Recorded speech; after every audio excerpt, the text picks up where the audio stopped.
2000 సంవత్సరంలో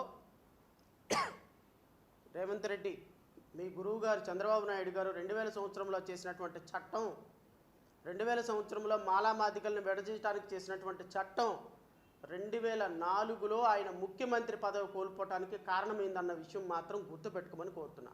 నేను చంద్రబాబు నాయుడికి కూడా చెప్తున్నా, ముఖ్యమంత్రి గారికి కూడా చెప్తున్నా, మీరు 2000 సంవత్సరంలో చేసినటువంటి చట్టం, 2000 సంవత్సరంలో మాలల్ని 50 లక్షలుగా ఉన్నటువంటి మాలల బతుకులు చిత్రం చేయడానికి తీసుకొచ్చినటువంటి చట్టం ఖచ్చితంగా 2004 సంవత్సరంలో మీరు ఓడిపోవటానికి ప్రధాన కారణమైంది.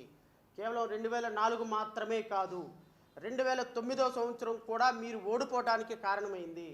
2004 నుంచి 2014 వరకు మీరు ఓడిపోవటానికి కారణమైనటువంటి ఒకే ఒక్క చట్టం, చేసినటువంటి ఒకే ఒక్క తప్పు, మాలామాదిగల మధ్య చిచ్చు పెట్టి దళిత రాజ్యాధికారానికి దూరం చేసేటువంటి ఒక దుర్మార్గకరమైనటువంటి ఒక చర్య మీకు దూరం చేసింది అధికారాన్ని. మళ్ళీ 2004కి 4 సంవత్సరాలు పదవి మాత్రం మీరు అనుభవించారు.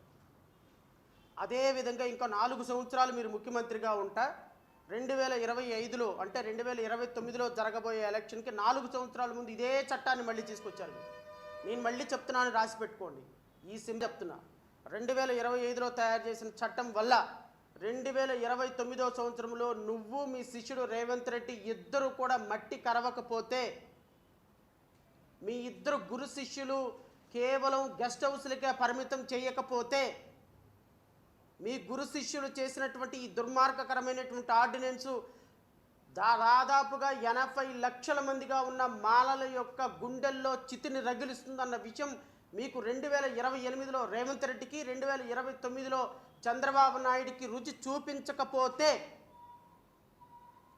మేము మాల జాతి బిడ్డలమే కాదు, దళిత జాతి బిడ్డలమే కాదు, డాక్టర్ బాబాసాహెబ్ అంబేద్కర్ వారసులమే కాదు అన్న విషయం రాసి పెట్టుకోండి.